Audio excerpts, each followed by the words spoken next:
Pertumbuhan ekonomi Malaysia tahun ini dijangka positif meskipun prestasi suku ketiga meleset.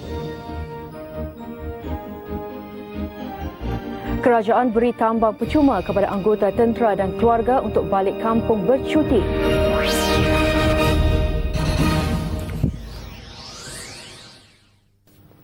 Buletin utama 6 Disember, siasatan kes PPRT, 4 lelaki yang ditangkap diperintah tahan reman mengikut kanun acara jenayah.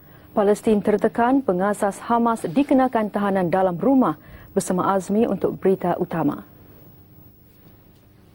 Assalamualaikum dan salam sejahtera. Malaysia mampu mencatat pertumbuhan positif tahun ini menerusi pelaksanaan pakej rancangan fiskal bernilai 4.3 bilion ringgit walaupun negara mengalami pertumbuhan negatif pada suku tahun ketiga. Perdana Menteri Datuk Seri Dr. Mahathir Mohamad bagaimanapun berkata, prospek bagi tahun 2002 banyak bergantung kepada perkembangan luar yang masih sukar dan kian mencabar. Laporannya bersama Azhari Muhyiddin. Perdana Menteri sebelum itu membentangkan rang Undang-Undang Perbekalan 2002 di Dewan Negara. Pada sidang media, Perdana Menteri berkata, berikutan kelembapan ekonomi dunia, pertumbuhan ekonomi negara perlu didorong oleh kegiatan dalam negeri. The consumption should go up. Exports, I believe in October has gone up. Already there are signs that the tourists are coming back. So in many areas there are positive signs. So I'm hopeful that there will be growth. But must remember that the fourth quarter last year achieved a very high growth rate. So it's very difficult to achieve a growth rate higher than that. Walaupun pertumbuhan suku ketiga negatif, Malaysia katanya berjaya mengelak kemelesetan dalam tempoh 9 bulan pertama tahun ini. KDNK sehingga tempoh itu ialah 0.7%, berbeza dengan beberapa negara di rantau ini yang mengalami kemelesetan. Asas ekonomi negara yang kukuh turut memberi keanjalan kepada kerajaan melaksanakan rancangan fiskal.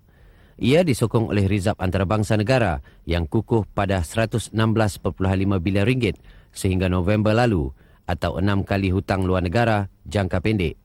Negara juga mencatat lebihan dagangan untuk 48 bulan berturut-turut manakala imbangan pembayaran negara mengalami lebihan 7.9% daripada keluaran negara kasar. Ini ditambah dengan jumlah pengaliran masuk bersih pelaburan langsung asing yang meningkat sebanyak 3.8 bilion ringgit bagi suku ketiga tahun ini. Kadar inflasi pula kekal rendah pada kadar 1.4%. Berdasarkan kedudukan ekonomi makro yang kukuh, langkah kerajaan untuk merangsang ekonomi dianggap satu tindakan yang bijak. Di bawah pakej ini, kerajaan membina bangunan dan kuartus kerajaan bagi Kementerian Kesihatan, Pertahanan dan Polis.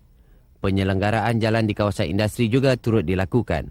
Di akhir ucapannya, Perdana Menteri mengingatkan rakyat agar melipat gandakan usaha bagi memastikan ekonomi negara digerakkan melalui kecenderungan kegiatan dalam negeri. Dengan usaha yang gigih, kata beliau, ketahanan negara akan dapat dijamin. Di samping itu, Perdana Menteri turut menekankan agar rakyat terus menguasai ilmu pengetahuan serta meningkatkan produktiviti dan daya saing agar dapat membawa negara ke tahap lebih cemerlang. Azhar Muhyiddin, TV3. Mengulas kenyataan seorang ahli Parlimen Pembangkang pada persidangan Dewan Rakyat semalam yang didakwa KDNK yang mendakwa KDNK yang diumumkan tidak benar, Perdana Menteri berkata tiada sebab bagi kerajaan untuk berbuat demikian. These are figures that are accepted by the whole world. And Malaysia doesn't hide anything. We could have shown the figure of growth. But when there was a negative growth in the third quarter, kita jelaskan negative growth sebanyak 1.3%. Bila ada pertumbuhan 0.5%, kita tak kata 10% pertumbuhan. Ini Malaysia bukan kaki bohong. Orang MP yang bercakap ini kaki bohong. Dia tak ada apa alasan pun nak kata, tak ada apa bukti, tapi cakap aja. Dalam pada itu, Perdana Menteri sekali lagi mengingatkan rakyat supaya bersyukur dengan kemakmuran yang dikecapi sekarang. Beliau kesal kerana masih ada segelintir rakyat yang tidak senang dengan kemakmuran yang wujud dengan mencetuskan kekacauan. Kita nampak ada sesetengah orang yang nampak tak senang hati melihat keamanan dalam negara kita, orang kita sendiri.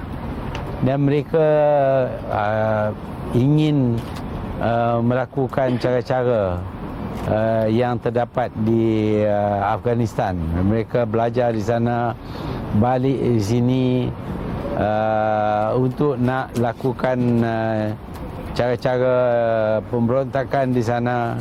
Tambah beliau, apa yang penting situasi negara ini tetap aman berbanding negara Islam lain yang menderita akibat perang dan keganasan. Sejurus dengan itu, katanya umat Islam dapat melaksanakan ibadah puasa tanpa sebarang kesulitan serta gangguan. Mengenai kedudukan bekas Gubernur Wilayah Autonomi Mindanao, Nur Miswari, Perdana Menteri berkata perbincangan untuk menghantarnya pulang masih berjalan. Yalah, kita bersedia untuk menghantar balik. Tapi dia kenalah diterima. Kalau saya hantar balik aja dia tak sana lepas gitu aja pun tak jadi guna juga. Sebab itu kita akan berunding dengan Filipina untuk menghantar balik non-Miswari. Ketika ditanya reaksi Malaysia jika Filipina tidak berminat untuk menerima Nur Miswari, semula Perdana Menteri berkata kerajaan akan memikirkan cara lain kerana Miswari tidak melakukan jenayah di Malaysia. Kalau dia tak accept him back for whatever reason, dan non-Miswari tidak melakukan apa-apa jenayah di dalam Malaysia, kita kena fikir lainlah apa statusnya. Beliau bagaimanapun menegaskan kerajaan perlu berhati-hati dalam menangani isu ini agar tidak menjejaskan hubungan kedua-dua negara. Berhubung kenaikan kadar tol sebanyak 10%, Datuk Seri Dr. Mahathir berkata kenaikan itu adalah rendah berbanding faedah yang diberi kerajaan dalam belanjawan tahun depan. Menurut Perdana Menteri, jumlah itu sepatutnya dinaikkan kepada 30% mengikut perjanjian asal dengan projek Lebuh Raya Utara Selatan Plus. Bagaimanapun, kerajaan sanggup menanggung kos lebihan bagi memenuhi keselesaan rakyat. Kita bukan guna jalan raya expressway ni hari-hari. Bukan kita guna sampai beratus-ratus batu. Kita guna sedikit saja dan tambahan bayaran itu amat kecil berbanding dengan benefit yang kerajaan memberi melalui bajet ini. Tambah beliau, kebanyakan lebuh raya hanya perlu dibayar jika laluan itu digunakan sepenuhnya. Bagaimanapun, kata Perdana Menteri, kadar tol di negara ini masih rendah berbanding dengan kadar tol di negara lain. Kita nak benda yang baik untuk tunang kita kenalah bayar sikit. Ini kita dah negotiate. Syarikat rugi. Syarikat ini rugi, bukan dia untung. Kita bantu subsidi bukan untuk syarikat supaya tol itu dapat dikurangkan. Semalam, Menteri Kejaraya Datuk Seri Asami Velu mengumumkan kenaikan 10% kadar bayaran tol di semua lebuh raya di bawah kelolaan PLUS. Kadar kenaikan itu berkuat kuasa 1 Januari tahun depan.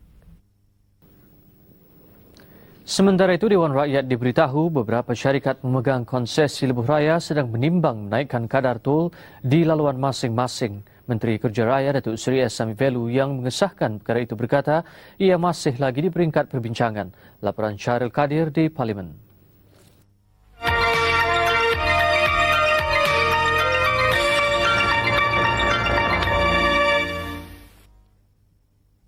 Datuk Seri Asami Velu bagaimanapun enggan mengulas lanjut.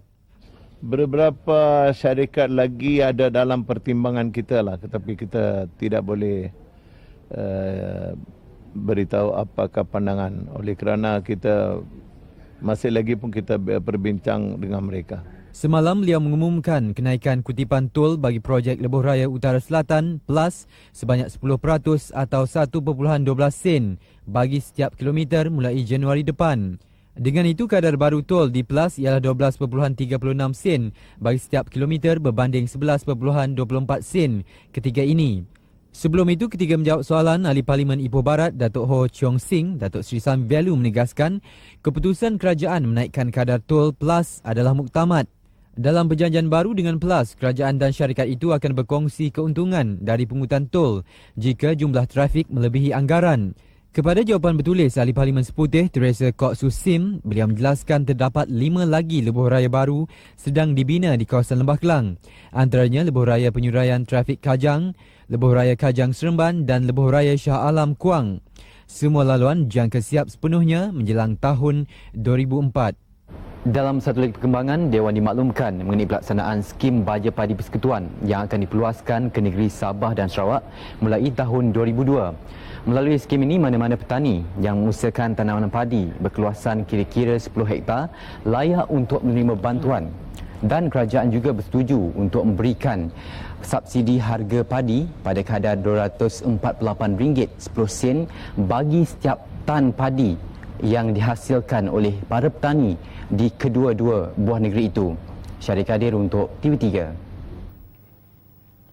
Mulai hari ini, kerajaan akan menanggung sepenuhnya tambang perjalanan pergi balik anggota tentera serta ahli keluarga untuk bercuti. Kemudahan itu dijangka memberi faedah kepada lebih 70,000 anggota tentera yang sudah berumah tangga. Wartawan Pang Chin Fei melaporkan.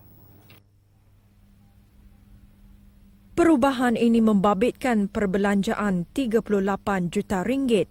Paling istimewa, tambang anggota tentera dan keluarganya akan ditanggung dari tempat bertugas sehingga ke kampung halaman.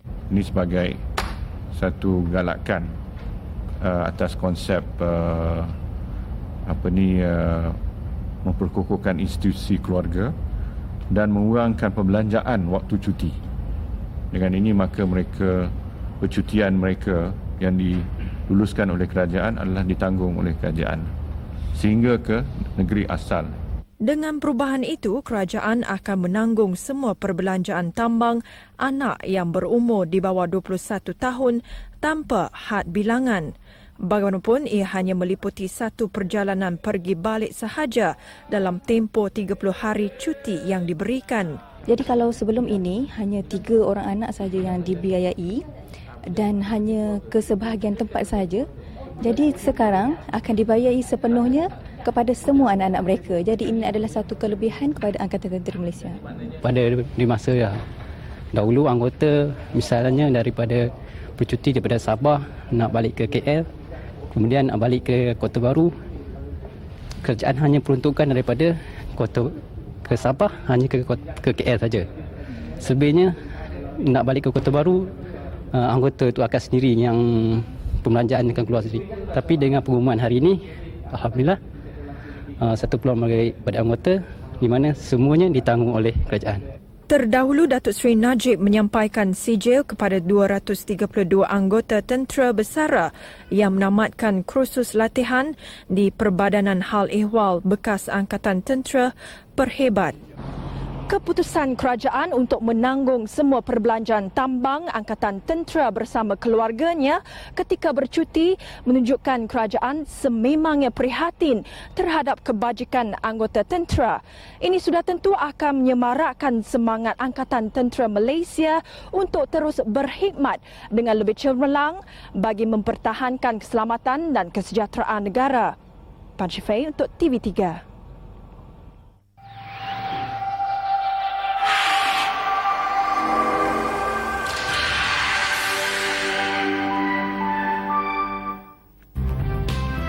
Siasatan kes PPRT, 4 lelaki ditahan Weman. Laporannya seketika nanti.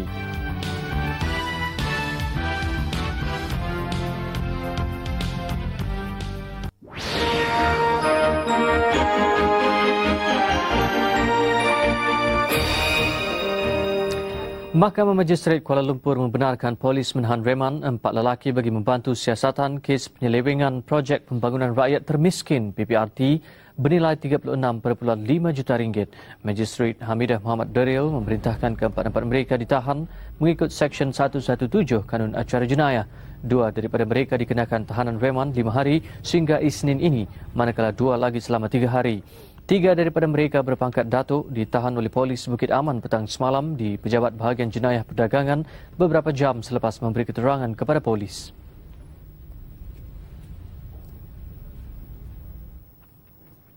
Dalam pada itu, polis Bukit Aman hari ini menahan pengarah Lembaga Peperiksaan Sijil Amalan Guaman CLP Khalid Yusof.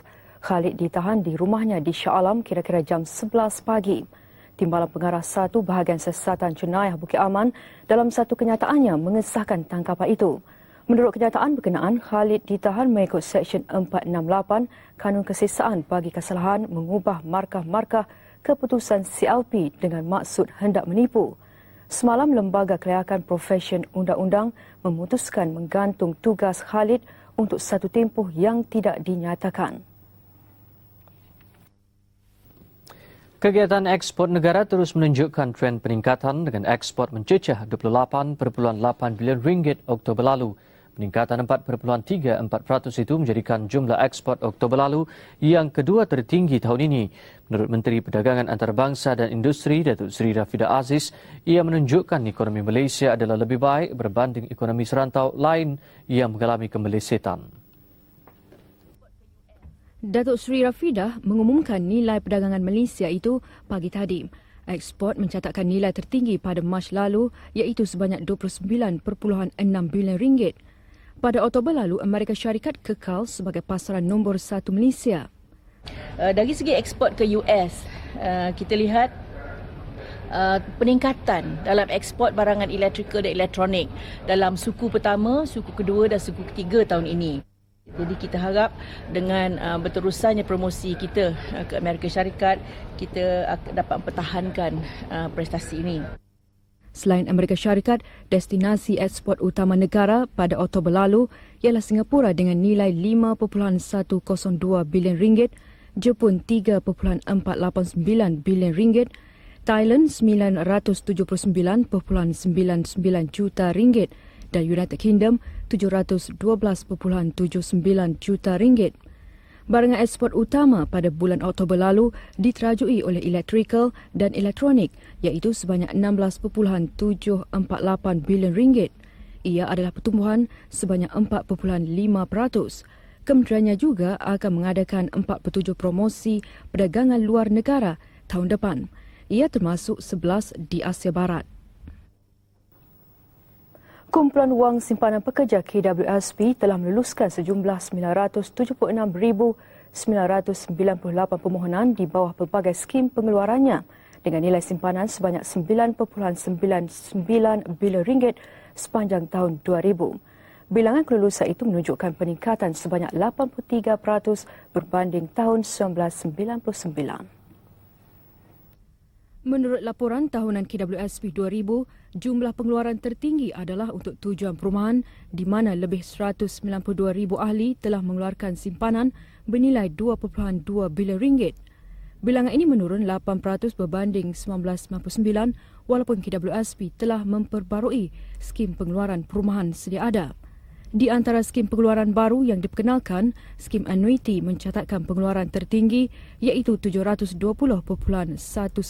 juta ringgit yang melibatkan lebih 33,000 ahli. Ini diikuti dengan skim pengeluaran pembelian komputer, skim pengeluaran pekerja berpencen dan skim pengeluaran pendidikan anak ahli. Menurut Pengurus Perhubungan Awam KWSP, Nik Effendi Jaafar, peningkatan mendadak 83% dalam permohonan pengeluaran itu telah menyebabkan kelewatan dalam memproses permohonan. Bagaimanapun katanya kelewatan itu dapat diatasi dan tempoh memproses kurang daripada 14 hari. KWSP kini mempunyai jumlah pelaburan terkumpul sebanyak 179 bilion ringgit sehingga 31 Disember 2000 meningkat 10% berbanding 1999.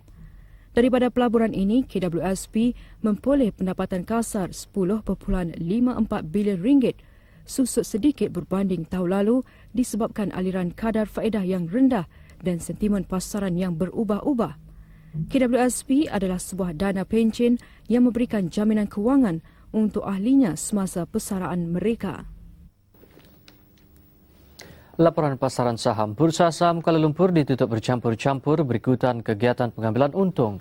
Indeks komposit menokok 3 mata kepada 656. Sementara indeks perusahaan pula menurun 2 mata untuk ditutup pada 1,264. Sebanyak 405 juta saham nilai 838 juta ringgit bertukar tangan. Pada penutup, saham untung mengatasi rugi dengan 427 berbanding 259. 201 kaunter lagi tidak berganjak.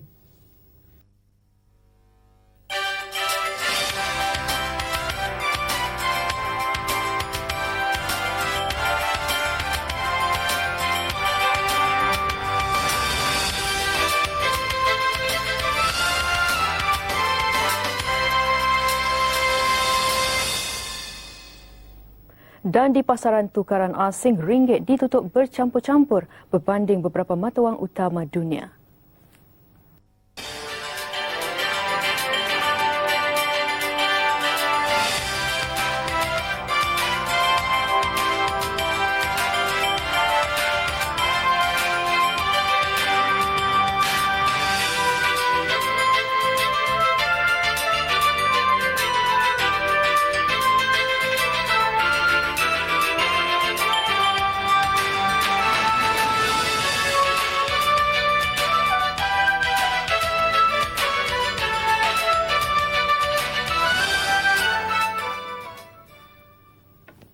Pengeluar barangan elektronik Sony memperkenalkan satu lagi kamera digitalnya yang terbaru untuk pasaran tempatan.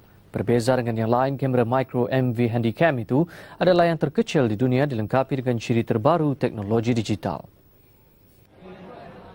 Dengan berat hanya 310 gram, micro MV Handycam ini direka untuk lebih mudah dibawa. Walaupun lebih padat dan ringan, ia juga dilengkapkan dengan fungsi seperti kamera digital lain. Namun teknologinya lebih canggih untuk penghasilan gambar bermutu. Kamera ini menggunakan perakam kaset yang juga paling kecil di dunia. Dengan saiz hampir sama dengan sekeping stem, ia direka untuk menyimpan segala maklumat melalui teknologi micro cassette memory. Selain itu, ia juga dilengkapkan dengan sistem perakam MPEG 2 yang memudahkan rakaman. Ia kini boleh diperolehi di pasaran dengan harga RM5,388 sebuah. Seketika nanti, polis jejaki 8 lelaki dipercayai terbabit dalam kes penculikan.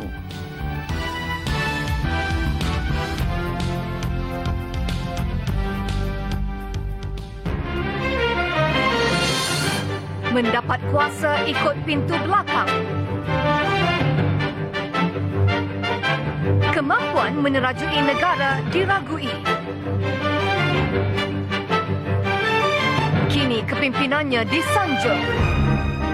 Eksklusif bersama Presiden Filipina Gloria Macapagal Arroyo dalam In Conversation 11 Disember di TV3. Adalah tidak adil menyuruh pemimpin Palestin Yasir Arafat membendung tindakan pengikutnya apabila rakyatnya selalu terdedah kepada serangan Israel. Perdana Menteri Datuk Seri Dr. Mahathir Mohamad berkata keganasan tidak akan dapat dibendung jika Israel sewenang-wenangnya bertindak ganas terhadap rakyat Palestin manakala masyarakat dunia tidak berbuat apa-apa. Apabila pihak Israel membunuh anak orang-orang Palestin, saudara mara mereka, kawan-kawan mereka, maka timbullah perasaan marah di kalangan rakyat Palestin. Dan tentu ada di antara mereka yang take the law into their own hands dan mereka nak balas dendam dan mereka dengan itu membuat penyerangan.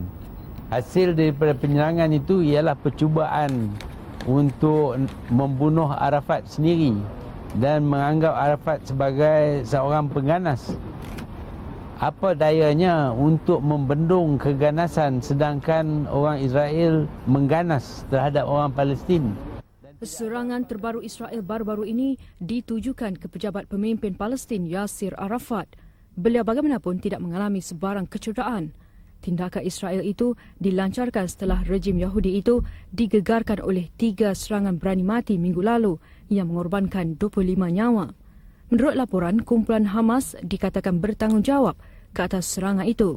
Tegas Perdana Menteri, walaupun perkara itu dikemukakan kepada Majlis Keselamatan Bangsa-Bangsa Bersatu, beliau pasti tiada sebarang tindakan akan diambil. Dalam perkembangan berkaitan, pasukan keselamatan Palestin telah mengenakan tahanan rumah ke atas pengasas pergerakan Islam Hamas, Sheikh Ahmad Yassin. Pihak berkuasa Palestin bertindak demikian akibat tekanan ke atas pentadbiran Arafat menangkap militan Islam yang terlibat dalam kegiatan pengganas. Sheikh Ahmad adalah pemimpin terbaru yang ditahan pihak berkuasa Palestin sejak Sabtu lalu selepas serangan berani mati militan Islam di Baitul Maqdis. Lebih 100 militan Islam telah ditahan sejak insiden itu.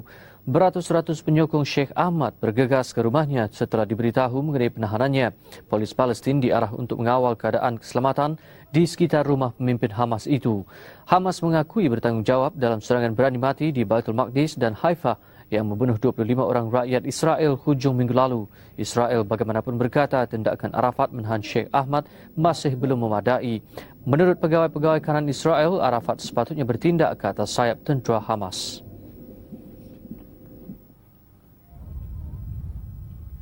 Sementara itu, ribuan penduduk Palestin bertempur dengan polis berikutan tindakan pihak berkuasa Palestin mengenakan tahanan rumah ke atas Sheikh Ahmad Yassin.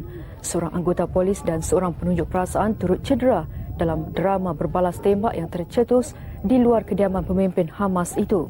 Penahanan ke atas Sheikh Ahmad Yassin itu dikuatkuasakan berikutan desakan Washington dan Tel Aviv agar Presiden Yasir Arafat membenteras kegiatan militan Palestin berikutan serangan berani mati ke Israel hujung minggu lalu.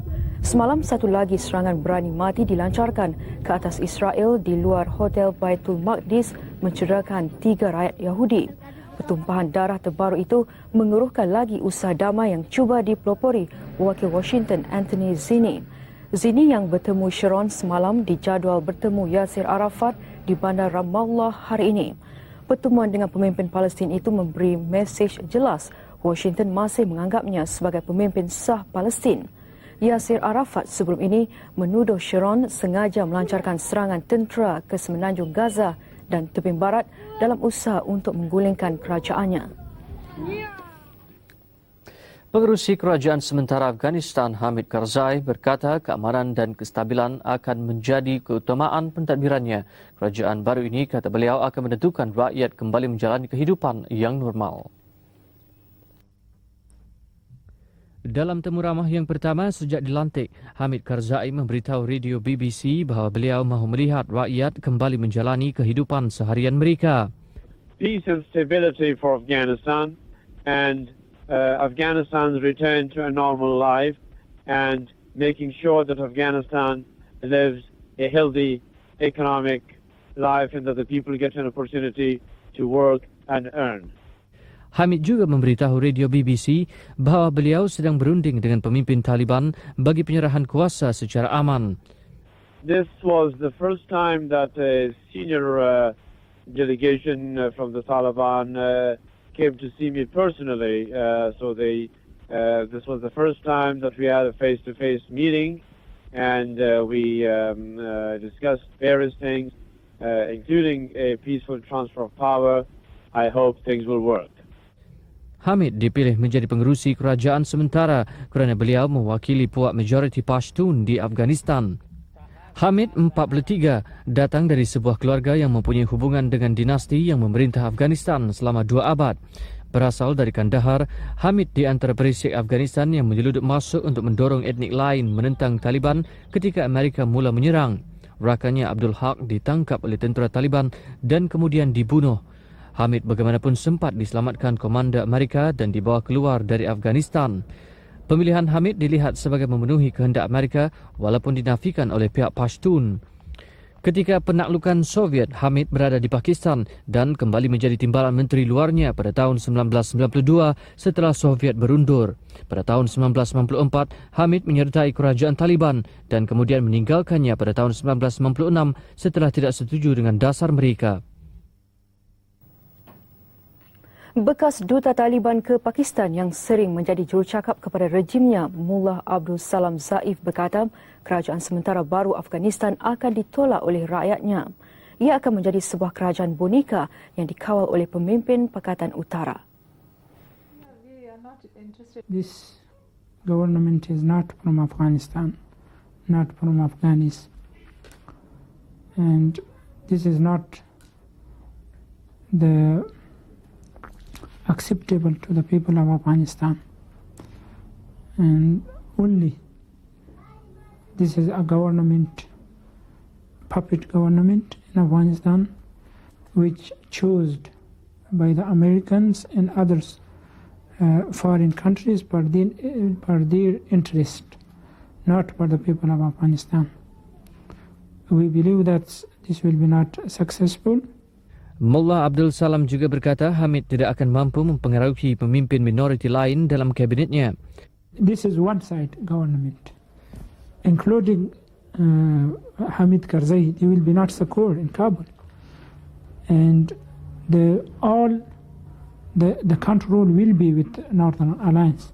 Only there will be a ball and there will be a doll in the Kabul, and the forward will be with Northern Alliance. And this is not acceptable to the majority of Afghanistan also. And this is a lot of problem which is coming slowly to the future, and there will be the cause of home war between the Pashtuns and non-Pashtun, between the parties and parties, between the other regime. And I think in the future of Afghanistan will be very dark and very deep. I believe that.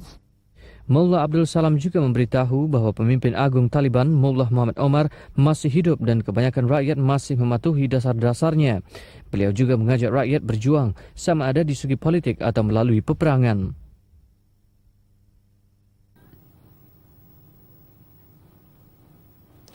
Sementara itu, Panglima Etnik Uzbek Abdul Rashid Dostum berkata beliau akan membulau kerajaan sementara Afghanistan yang akan dibentuk di Kabul hasil perjanjian yang dimeterai di Bonn, Jerman. Dostum dalam kenyataannya kepada Reuters berkata puaknya kurang diwakili dalam perjanjian Bonn. Beliau menyatakan perasaan kesalnya dan berikrar tidak akan ke Kabul sehingga kerajaan lebih adil dibentuk.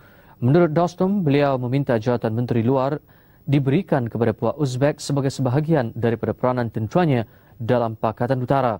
Puak Uzbek sebaliknya diberikan portfolio pertanian dan industri pelombongan.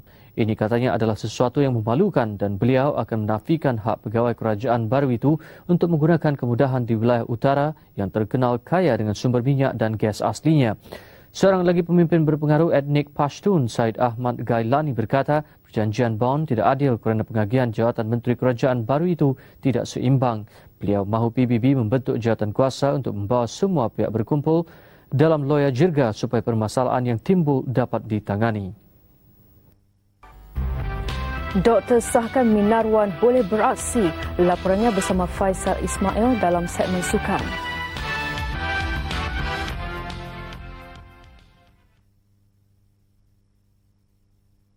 Salam sejahtera. Ada kabar gembira menjelang kejohanan Hockey Champions Challenge atau cabaran juara-juara bermula esok. Skuad hoki kebangsaan pasti menarik nafas lega apabila pemain berpengalaman Midnawan Nawawi disahkan cergas untuk beraksi pada perlawanan pertama menentang Jepun. Kehadiran Midnawan pastinya menyuntik semangat pemain muda negara pada perlawanan pertama menentang Jepun malam esok. 2 kemenangan dan 1 seri yang dicatat Malaysia pada perlawanan ujian sebelum ini cukup membayangkan persediaan pasukan hoki negara. Apalagi jika ditambah dengan kehadiran Mirnawan. Mirnawan disahkan pulih dari kecederaan dan mampu beraksi oleh Pegawai Perubatan Hoki Kebangsaan, Dr. Ramlan Aziz. Setelah dikaji dengan teliti dan juga gejala dan kesakitan yang telah alami, dan beliau telah lulus ujian yang telah kami jalankan. Selain menghadapi piala cabaran juara-juara, perkembangan ini pasti satu kabar gembira buat jurulatih Paul Lisek yang sedang merangka gandingan mantap menjelang Piala Dunia 2002. Cabaran hoki juara-juara esok bermula dengan perlawanan pembukaan Argentina-Afrika Selatan. Juara kelayakan Piala Dunia Argentina antara pasukan pilihan kejohanan sulung ini. Perlawanan kedua esok menemukan India dan Belgium. India menurunkan 10 pemain yang membantunya muncul juara remaja dunia di Hobart, Australia Oktober lalu. Dan pada jam 8.05, skuad Malaysia pula turun perlawanan pertama menentang Jepun. Juara kejohanan 6 pasukan ini layak beraksi trofi juara-juara di Cologne, Jerman Ogos tahun depan. Belum reda kekecohan dalaman Kesatuan Olahraga Amatur Malaysia KOM, kini isu minuman keras atletnya pula hangat diperkatakan. Memang KOM dianggap malang tahun ini. Namun isu atlet terbabit dengan gejala itu dikatakan sudah lama menular termasuk atlet sukan lain. Dunia olahraga negara sekali lagi dikejutkan dengan kontroversi apabila atletnya terbabit dengan minuman keras. KOAM pernah gempar dengan isu minuman keras di kalangan atlet pada Sukan C95 di Chiang Mai. Tetapi gejala itu bukan hanya di kalangan atlet olahraga. Ia juga dikatakan sudah menular di kalangan atlet sukan lain. Namun mereka sering bernasib baik terlepas dari sebarang hukuman. Dakwaan itu diakui pelari pecut negara Azmi Ibrahim yang ditemui di Pejabat Majlis Sukan Negara MSN siang tadi. Benda ni tak dah biasa lah. Banyak-banyak atlet pun pernah ada berlaku sebelum ni, banyak kan, macam banyak-banyak sukan pun ada kat berlakunya ni.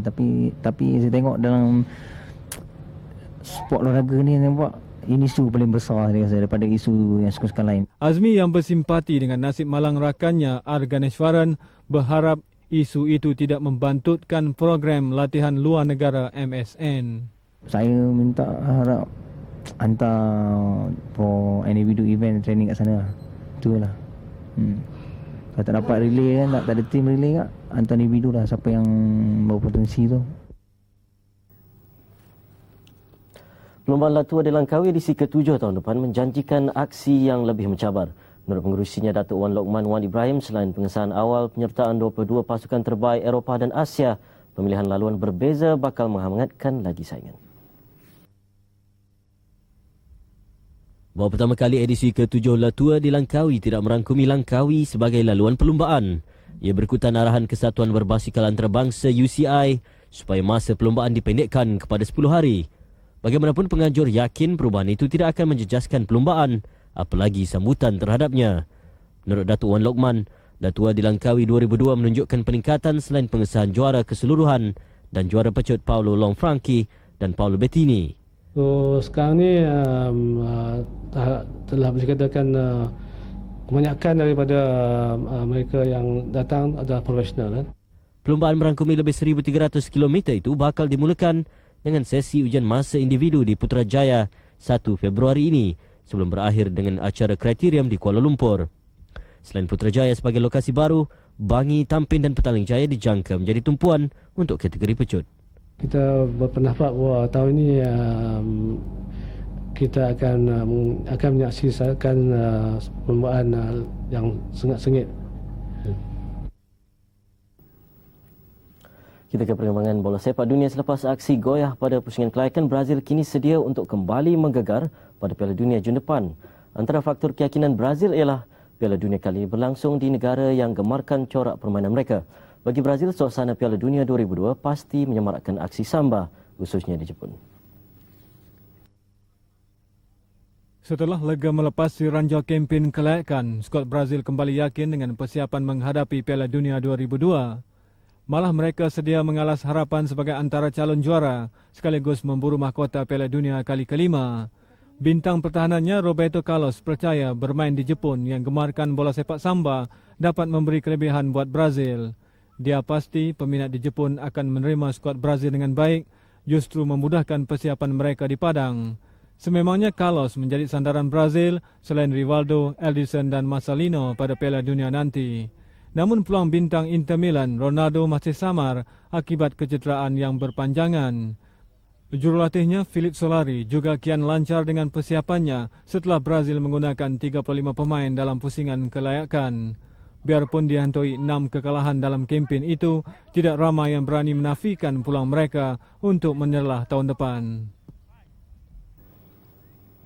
Sementara itu, Liga Brazil kini memasuki peringkat separuh akhir. Atletico Paranaense melengkapkan senarai 4 pasukan terakhir setelah menewaskan Sao Paulo 2-1. 3 pasukan yang layak sebelum ini ialah Fluminense, Atletico Mineiro dan São Caetano. Garang memulakan nasakan tuan rumah Atletico Paranaense agak terkejut berdepan aksi balas São Paulo. Sepekan percuma Adriano terpaksa diselamatkan Flavio. Selepas itu giliran Carlos de Souza Vieira Adriano mencuba untuk Atletico. Tetapi ia pantas disambar penjaga gol São Paulo, Rogerio Ceni. Begitupun cubaan berikutnya daripada Kleber menghasilkan gol pertama perlawanan untuk Atletico. Hujung babak pertama, São Paulo hampir menyamakan kedudukan, tetapi tendangan percuma Gustavo Neri ditumbuk keluar Flavio. Usaha São Paulo berbalas 13 minit sebelum permainan tamat apabila pengadil menganugerahkan sepakan penalti. Berdepan sepakan Adriano, Flavio tumpas jua. Namun kegembiraan São Paulo cuma seketika apabila jaringan Alex Mineiro untuk gol kemenangan Atletico. Mereka akan bertemu Fluminense pada separuh akhir nanti. Atletico Paranaense 2, São Paulo 1. Dengan laporan itu, sekian saya masukkan. Kembali bersama Azmi dan Nur Azlina. Salam hormat dan salam.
Bertemu kembali. Menunaikan ibadah puasa bersama keluarga tersayang adalah saat yang dinanti-nantikan kebanyakan umat Islam. Namun tidak ramai yang berpeluang berbuat demikian demi tanggungjawab terhadap negara. Antaranya anggota Tentera Laut Diraja Malaysia TLDM dari Markas Wilayah Laut 2 Labuan. Wartawan Alfish Godomon meninjau suasana berpuasa anggota TLDM itu di perairan Sabah dan Labuan. Menunaikan ibadah puasa di tengah samudera adalah sebahagian daripada tugas dan pengorbanan yang terpaksa dipikul anggota pasukan keselamatan. Semuanya ini demi keamanan dan kedaulatan negara. Kru TV3 yang menyertai rondaan kapal perang TLDM, KD Paus dan KD Baung di perairan Sabah hingga ke Labuan mendapati anggotanya tetap cekal mengerjakan ibadah puasa meskipun jauh daripada keluarga. Kedua kapal tempur ini terbabit mengawal perairan pantai timur Sabah dalam ops pasir berikutan pergolakan di selatan Filipina. Corak rondaan kami tidak akan berubah walaupun pada masa perayaan Hari Raya ini. Begitu juga dengan unit-unit saya. Walaupun menyambut Hari Raya ini, mereka telah ditegaskan untuk terus berwaspada dan melaksanakan tanggungjawab seperti yang telah diarahkan. Rata-rata anak kapalnya berasal dari Semenanjung Malaysia dan sudah bertahun tidak berpeluang merayakan Aidilfitri bersama keluarga. Kami menganggapnya ada seperti amalan-amalan ibadat biasa. Kami tidak menganggap ianya akan mengganggu perjalanan tugas dan tanggungjawab kami. Kami mengutamakan peranan tugas tanggungjawab kami. Kami tidak melayan soal-soal emosi ini. Lazimnya, juadah bersahur dan berbuka puasa disediakan 6 anggota TLDM yang bertugas khas di bahagian dapur. Menurut Ketua Tukang Masak KD Paus, Laskar Kelas 1 Razali Misran, beliau dan 5 rakannya mula menyediakan juadah kira-kira 6 jam sebelum waktu berbuka puasa. Juadah bersahur pula disediakan seawal 11 malam. Kalau di bulan puasa, dia ada 2 peringkat. Peringkat yang pertama untuk berbuka puasa. Persiapan dari jam pukul 12 sehingga waktu berbuka puasa. Selepas itu, untuk bersahur, kami mulakan tugas lebih kurang pukul 11 malam sehingga pukul 12.30 lah untuk anak-anak kapal bersahur. Selepas berbuka, mereka menunaikan solat maghrib, isyak dan tarawih di dek bahagian hadapan kapal. Bagi saya tidak bayar dengan family dah biasa selama 3 tahun. Tapi semua itu saya rasa dah lumrah, tak ada masalah apa bagi saya. Laporan Alfish Godomon untuk TV3.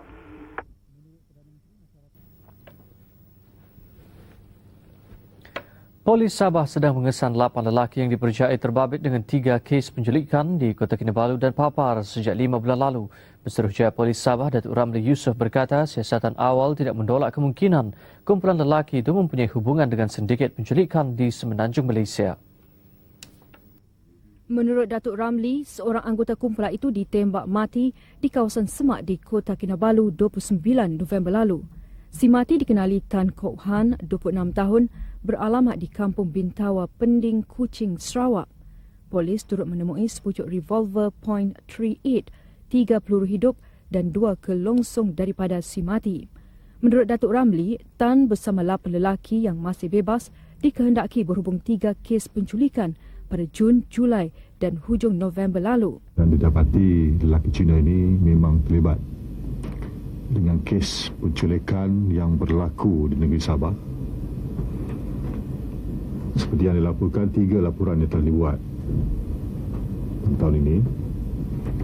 Tapi yang tak buat laporan pun saya rasa banyak. Kes pertama membabitkan seorang wanita Cina berusia 47 tahun yang diculik di Taman Tun Fuad Stephens, berhampiran Kota Kinabalu, Jun lalu. Suami wanita itu telah membayar wang tebusan RM500,000, namun wanita itu belum dibebaskan. Polis percaya wanita terbabit sudah dibunuh berikutan tindakan penculik mengirim jari mangsa yang telah dikerat kepada suaminya. Kes kedua membabitkan seorang ahli perniagaan lelaki berketurunan Cina yang dibebaskan setelah penculik dibayar RM300,000 Julai lalu. Manakala kes ketiga melibatkan penemuan mayat seorang lelaki yang dipercayai ditembak sebelum dibakar di Papar 2 hari lalu. Isteri mangsa diminta membayar tebusan $10 juta Amerika yang kemudian dikurangkan menjadi $10 juta Singapura. 4 daripada 8 lelaki yang dikendaki polis berasal dari Sarawak, 3 Sabah dan seorang dari Semenanjung Malaysia. Tertera di kaca televisyen ialah nama, alamat dan gambar 8 lelaki yang dikendaki polis.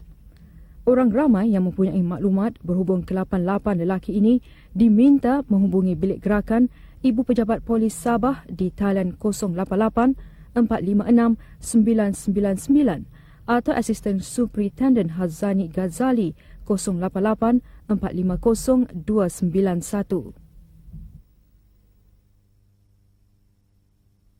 Dulux Weather Shield dijamin tahan kelupas, retak dan kulat, juga tahan debu kotoran.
Bagi penggemar aktiviti lasak, kami paparkan kehebatan roller coaster berampiran Gunung Fuji di Tokyo, Jepun. Roller coaster yang diberi nama Dodonpa itu adalah yang terpantas di dunia dengan kelajuan maksimum 172 km sejam. Dengan itu, salam hormat. Selamat malam.